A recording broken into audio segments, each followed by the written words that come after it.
बीड जिल्ह्यातल्या चिंचवड गावच्या प्रल्हाद गवारेंकडे 28 एकर शेती आहे। यापैकी काही क्षेत्र बागायती तर काही क्षेत्र जिरायती आहे। बागायती क्षेत्रात ते 1990 पासून फळबागांची लागवड करतात। त्यांच्या गावाजवळच माजलगावचं धरण आहे, त्यामुळे पाणी टंचाईची फारशी समस्या त्यांच्या पुढे नव्हती। या ठिकाणी 1990 साली आम्ही फळबाग लागवड केली। फळबाग लागवड करत असताना आम्ही मोसंबी न्यू सेलर जातीची मोसंबी लागवड केली। मोसंबी लागवड करत असताना बऱ्याचशा बाबी लक्षात घेऊन मोसंबीची लागवड केली आणि बरेच वर्षापासून मोसंबी पिकामध्ये आमचा चांगला अनुभव आहे। फळबाग लागवडीचा गवारेंना चांगला अनुभव असल्याने 2004 मध्ये त्यांनी 30 गुंठे क्षेत्रात मोसंबीची लागवड केली, तर गतवर्षी त्यांनी 1 हेक्टर क्षेत्रावर नव्याने मोसंबीची लागवड केली आहे। यासाठी त्यांनी न्यू सेलर वाणाची निवड केली।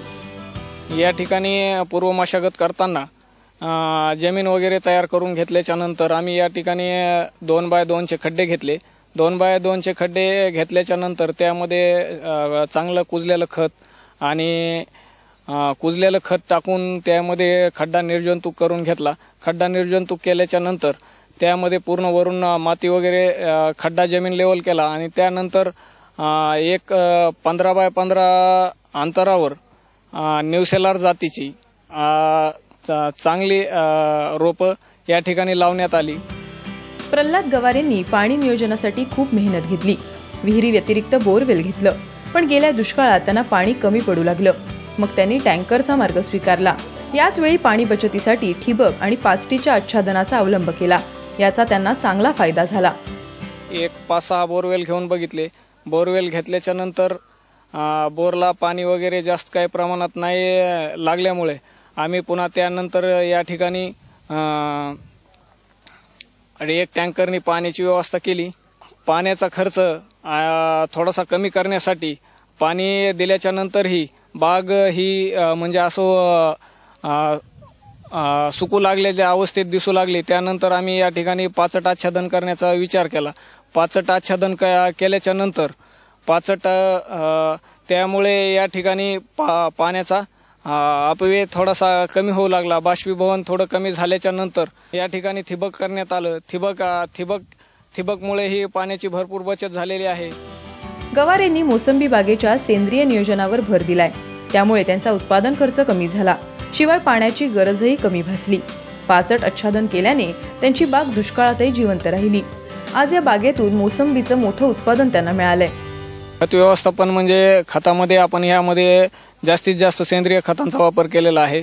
शेणखत प्रति झाडाला लहानपणापासूनच आपण देत आलेलो आहोत। प्रति झाडाला लहानपणी 5 किलो ते 10 किलोच्या हिशोबाने शेणखत देत होतो आणि आता तेच प्रमाण वाढून या ठिकाणी शेणखत 30 ते 40 किलो प्रति झाडाला देत आहोत आणि गांडूळ खत 10 किलो पर्यंत देत आहोत। त्यामुळे जमिनीचा पोत वगैरे चांगला आहे। सध्या गवारे यांच्या मोसंबीची तोडणी सुरू असून आतापर्यंत त्यांना 15 ते 16 टन मोसंबीचं उत्पादन मिळालंय। याची विक्री शेतातून जवळपास 16,000 रुपये टनानुसार होतीये। बागेत आणखी 4 ते 5 टन मोसंबीचं उत्पादन शिल्लक आहे। यापासून त्यांना 3,20,000 रुपयांचं उत्पन्न अपेक्षित आहे। या बागेच्या व्यवस्थापनासाठी त्यांना वर्षभरात 1 लाखांचा खर्च आलाय।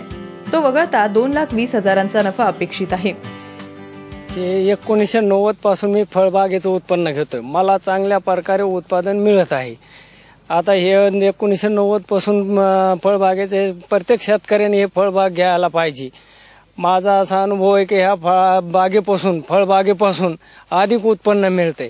यावर्षी दुष्काळ असल्यामुळं जरा फळबागेला पाण्याची टंचाई कमी भासत असल्यामुळं तरी भी मी त्या दुष्काळी परिस्थितीला मात करून पाणी आणून व्यवस्थित झोपलेले आहे।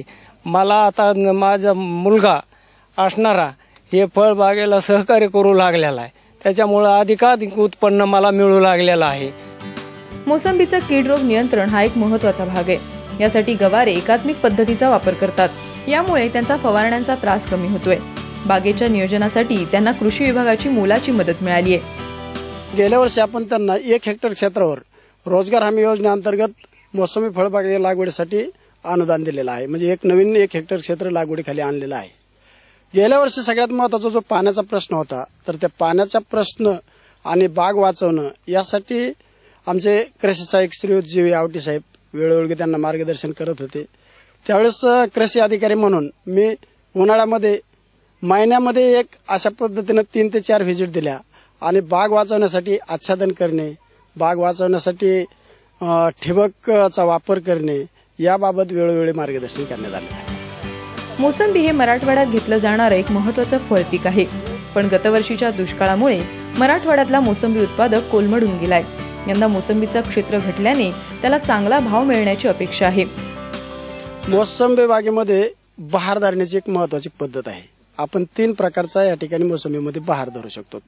उन्हाळ्यामध्ये जर पाण्याची कमतरता असेल तर उन्हाळ्यामध्ये मोसंबी बागेला ताण देऊन त्या कालावधीमध्ये बहार धरता येतो आणि चांगल्या पद्धतीने मोसंबी बाग आपण डेव्हलप करू शकतो. मोसंबी बागेची वडवणी तालुक्यामध्ये खूप कमी क्षेत्र आहे. मोसंबी बाग वाढवण्यासाठी इथलं जे वडवणी तालुक्याचं वातावरण आहे तर अत्यंत चांगलं वातावरण आहे आणि या ठिकाणी अशा शासकीय योजनेमधून आणि सोय खर्चाने सुद्धा शेतकरी मोसंबी बाग चांगल्या पद्धतीने या ठिकाणी वाढू शकतो. कोरडवाहू शेतकऱ्यांनी थोड्या बहुत क्षेत्रावर मोसंबीची लागवड करावी, जेणेकरून वर्षभरात ठराविक उत्पन्नाची शाश्वती मिळेल. ज्या शेतकऱ्यांच्या बागा दुष्काळाने गेल्यात त्यांनी यंदा चांगल्या पावसानंतर बागांची पुनर्लागवड करणं गरजेचं आहे. यासाठी कृषी विभागाच्या योजनांचा देखील लाभ घ्यावा. यामुळे मराठवाड्याला फळपिकांची वेगळी ओळख मिळवून दिलेल्या मोसंबी पिकाला आणि पर्यायाने शेतकऱ्यांना ऊर्जित अवस्था मिळेल. दीपक क्षीरसागरचा ब्युरो रिपोर्ट, साम टीव्ही, बीड.